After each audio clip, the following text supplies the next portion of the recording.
नमस्कार दोस्तों, आपका स्वागत है दृष्टि आईएएस एडिटोरियल एनालिसिस के एक नए एपिसोड में। और इस एडिटोरियल एनालिसिस में हम 3 चीज़ें करते हैं।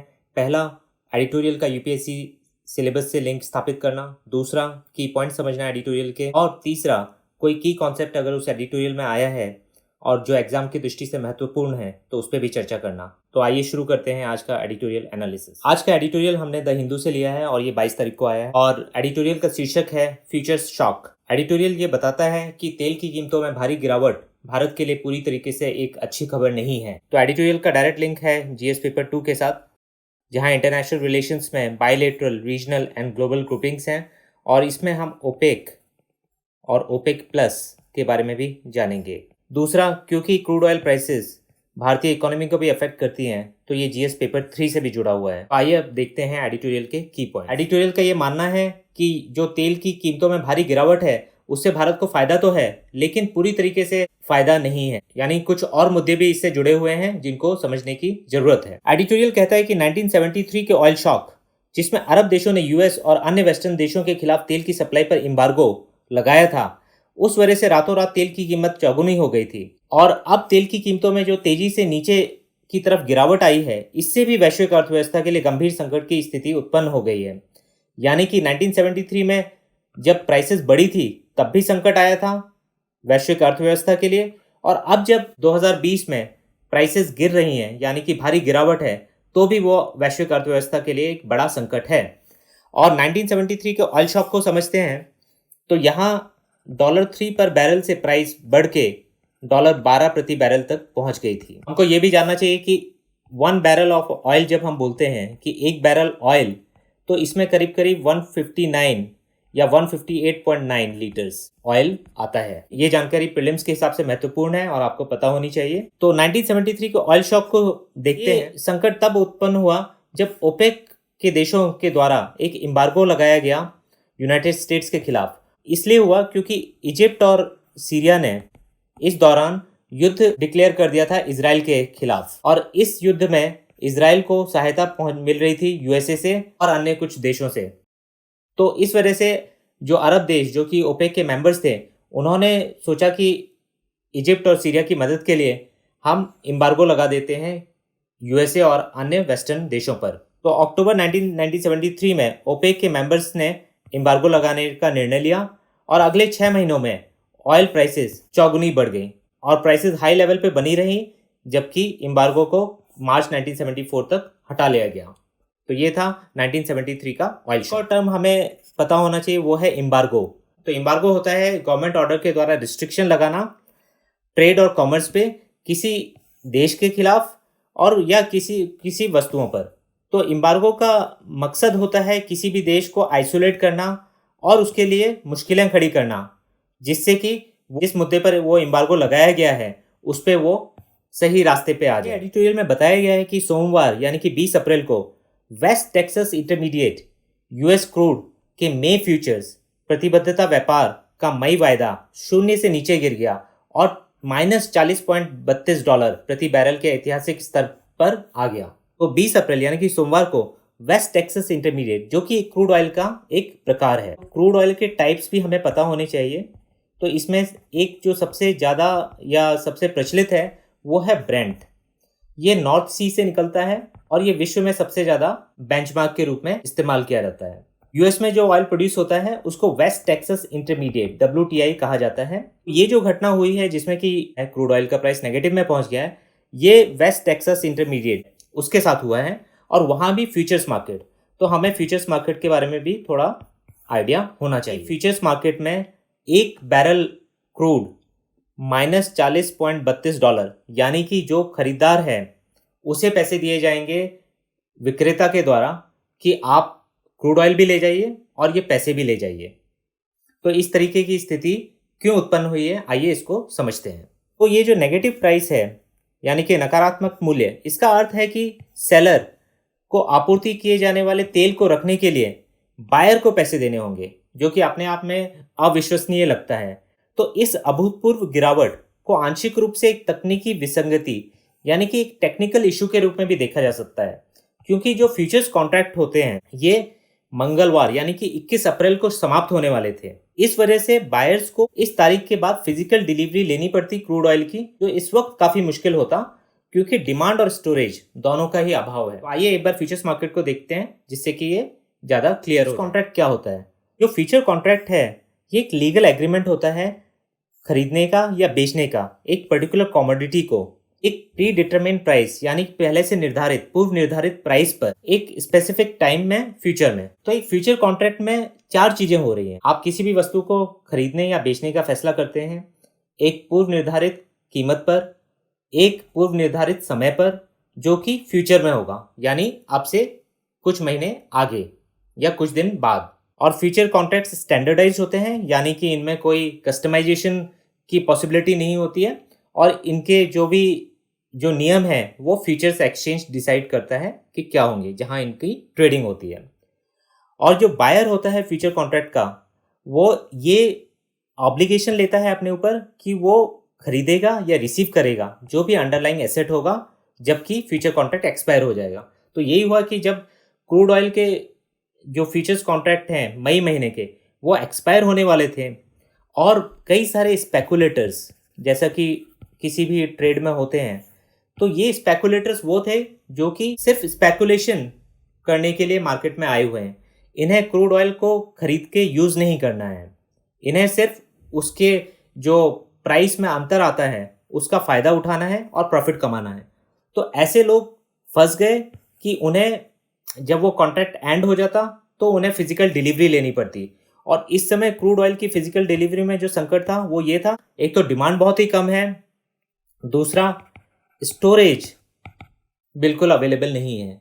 जितनी स्टोरेज थी वो करीब करीब फुल हो गई है और इस वजह से अगर आप ऑयल ले भी लेंगे तो उसको रखेंगे कहाँ, उसको किसे बेचेंगे आगे, ये संकट था। तो इस वजह से प्राइस नीचे गई और नेगेटिव हो गई। अब वापस आते हैं एडिटोरियल पर। तेल की कीमतों के गिरावट के कुछ और कारण भी हैं जिसमें कि एक है सप्लाई ग्लट यानी सप्लाई की भरमार। काफ़ी समय से ऐसा हो रहा है कि जो विश्व भर की अर्थव्यवस्था है या जो विश्व के सारे देश हैं उनकी अर्थव्यवस्था किसी न किसी वजह से स्लो डाउन की तरफ जा रही थी। भारत में भी ये बात हो रही थी कि इंडियन इकोनॉमी रिसेशन में है या स्लो डाउन में है।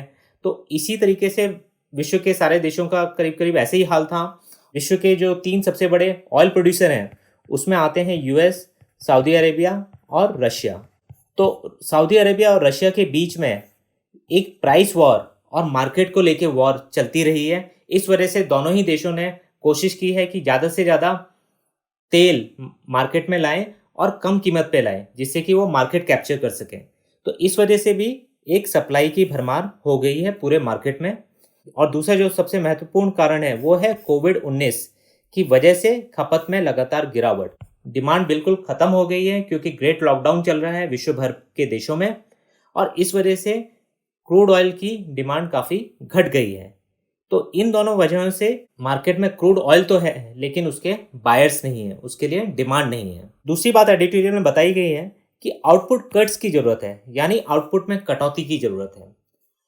और इसके पीछे कारण ये है कि कच्चे तेल, क्रूड ऑयल को कच्चा तेल भी कहा जाता है, तो इसके स्टोरेज यानी भंडारण के लिए ज़मीन पर या समुद्र पर सुपर टैंकर्स होते हैं जो कि नॉर्मली तो ट्रांसपोर्ट का काम करते हैं कि क्रूड ऑयल को एक जगह से दूसरी जगह लेके जाते हैं, लेकिन इस वक्त पे वो स्टोरेज के लिए यूज़ हो रहे हैं। यानी कि कई सारे ऑयल ट्रेडर्स ने तेल खरीदा हुआ है और इनको शिप्स में स्टोरेज करके रखा है कि जब भी डिमांड बेहतर होगी तो वो उसको मार्केट में ले आएंगे। तो स्टोरेज क्षमता है पूरे विश्व भर में ये करीब करीब पूरी तरीके से भरने की कगार पे है और इसके कारण जो ऑयल प्रोड्यूसर्स हैं उनके पास प्रोडक्शन को कम करने के अलावा कोई विकल्प नहीं बचता है।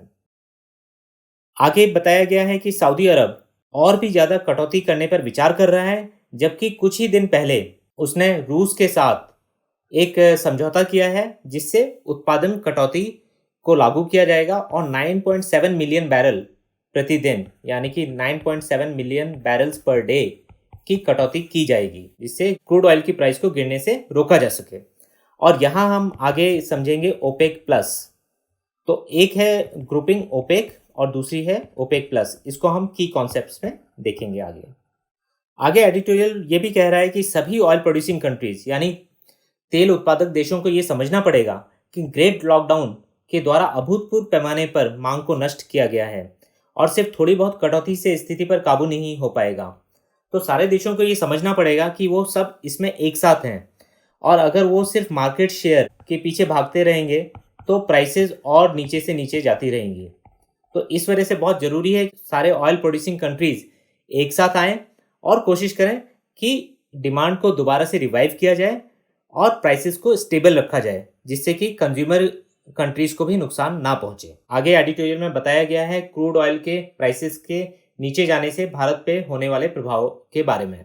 तो आइए उसे देखते हैं। भारत ने अपने स्ट्रैटेजिक रिजर्व्स, जो रणनीतिक रिजर्व भारत ने बनाए हुए हैं, उसके निर्माण में तेजी लाने के लिए कच्चे तेल की कीमतों और घरेलू मांग दोनों में हुई तेज गिरावट का उपयोग किया है। तेल की कीमतों में आए भारी गिरावट से भारत के एनर्जी इंपोर्ट बिल यानी कि ऊर्जा आयात बिल में कटौती होगी, लेकिन साथ ही साथ लंबे समय तक मांग में संकुचन से सरकार के टैक्स रेवेन्यूज यानी कर राजस्व को भी गंभीर नुकसान होगा।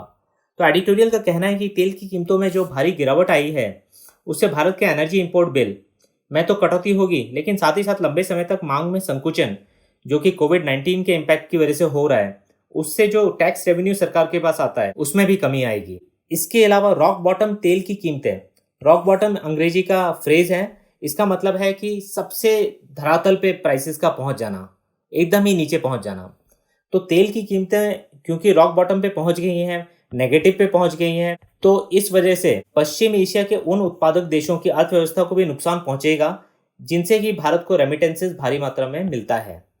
तो भारत के लिए ये भी एक संकट की बात है कि जो देश हैं वेस्ट एशिया के, जहाँ की भारत का एक बहुत बड़ा माइग्रेंट वर्कफोर्स काम करता है, उन देशों में तेल की कीमतें नीचे जाने की वजह से उनकी अर्थव्यवस्था प्रभावित होगी बुरी तरीके से, और इसका प्रभाव कहीं ना कहीं माइग्रेंट्स के ऊपर भी पड़ेगा, उनकी भी नौकरियां जाएंगी और हो सकता है कि उनसे आने वाले जो रेमिटेंसेस में भी भारी कमी हो जाए।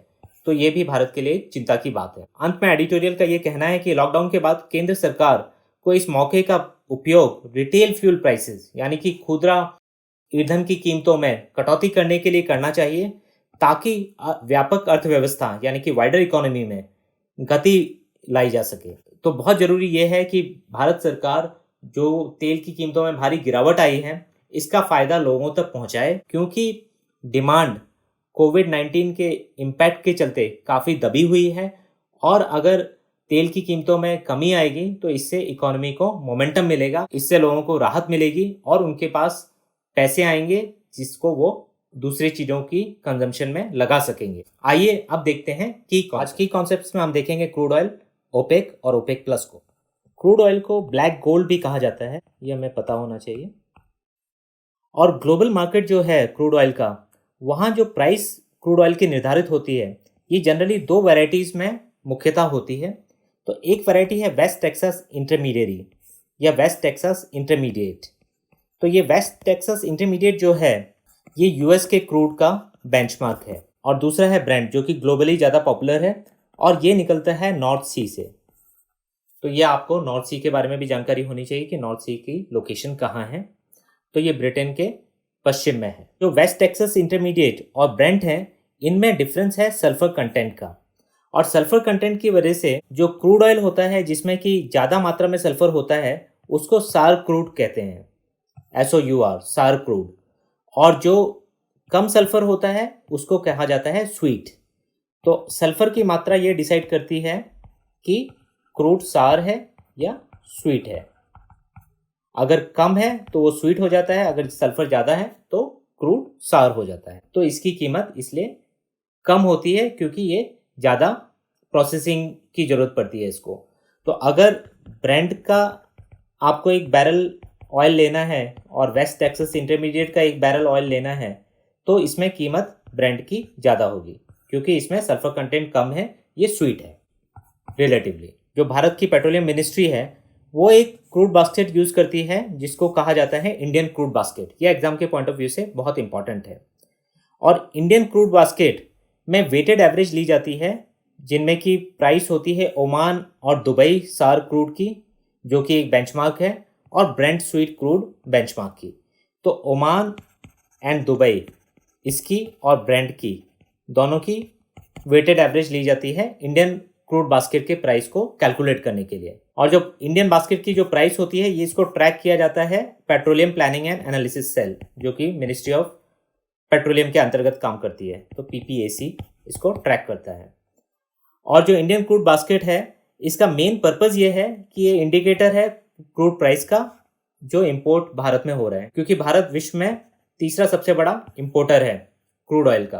तो ये था इंडियन क्रूड बास्केट के बारे में। आइए अब देखते हैं ओपेक और ओपेक प्लस। ओपेक देशों को कहा जाता है organization of the petroleum exporting countries, और ये परमानेंट इंटरगवर्नमेंटल ऑर्गेनाइजेशन है जो कि बगदाद कॉन्फ्रेंस के द्वारा स्थापित हुई 1960 में। और इसके तब के फाउंडर मेंबर्स थे ईरान, इराक, कुवैत, सऊदी अरब और वेनेजुएला। इसका मुख्य काम जो है वो मैनेज करना है ऑयल सप्लाई को, जिससे कि प्राइस को स्टेबल रखा जा सके और जो ऑयल प्रोड्यूसर्स के हित में हो। इस पे आरोप लगता है कि ये कार्टेल की तरह काम करता है। कार्टेल थोड़ा एक नेगेटिव वर्ड हो जाता है, एक समूह की तरह काम करता है लेकिन जो अपने हितों के लिए ही काम करता है। तो इस वजह से ओपेक पे लगातार ये आरोप लगता रहा है कि वो सिर्फ ऑयल प्राइसेस को बढ़ाने के लिए और अपने मेंबर देशों के हितों के लिए ही सोचता है। इसका हेडक्वार्टर ये इंपॉर्टेंट है, ये वियना ऑस्ट्रिया में है। गैबॉन जो एक देश है अफ्रीका में, उसने अपनी मेंबरशिप को 1995 में ख़त्म कर लिया था, लेकिन इसने अब दोबारा जुलाई 2016 में इसको ज्वाइन कर लिया। ओपेक प्लस पिछले दिनों काफ़ी चर्चा में रहा है, क्योंकि ओपेक अपने आप में पूरी तरीके से कैपेबल नहीं रहा है ऑयल प्राइसेस को कंट्रोल करने में, और इस वजह से जो ओपेक के बाहर के देश हैं उनकी सहायता लेनी पड़ी है, और इसमें रशिया बहुत ही प्रमुख है। तो जब रशिया और अन्य देश इसके साथ आते हैं तो इसको ओपेक प्लस कहा जाता है। तो ये सब था आज के एडिटोरियल में। अब एग्जाम के पॉइंट ऑफ व्यू से आज के एडिटोरियल में आपको पीटी के संबंधित काफ़ी सारे फैक्ट्स थे जो कि पीटी में पूछे जा सकते हैं। जैसे कि कुछ वर्षों पहले पूछा गया है कि एक बैरल ऑफ ऑयल में कितने लीटर्स होते हैं, तो आपको पता होना चाहिए कि करीब करीब 159 लीटर्स होते हैं एक बैरल ऑफ ऑयल में। तो इस तरीके के सवाल कि ओपेक का हेडक्वार्टर कहाँ है और बाकी कुछ और इम्पोर्टेंट तथ्य आपको पता होने चाहिए। दूसरा, फ्यूचर्स मार्केट के बारे में भी कुछ आइडिया होना चाहिए कि कैसे वहाँ कॉन्ट्रैक्ट होते हैं और किस तरीके से वहाँ काम होता है, कैसे ये नेगेटिव प्राइसिंग हुई। कुछ हिस्टोरिकल चीज़ें भी पता होनी चाहिए, जैसे कि ऑयल शॉक 1973 का। तो इस तरीके से आपको ये सारे क्वेश्चन पीटी में पूछे जा सकते हैं।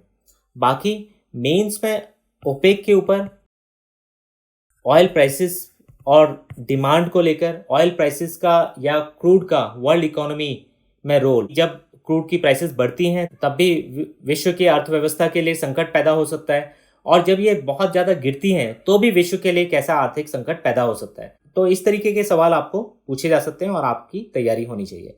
तो ये था आज के एडिटोरियल एनालिसिस में। फिर मिलेंगे एक नए एडिटोरियल के साथ। धन्यवाद।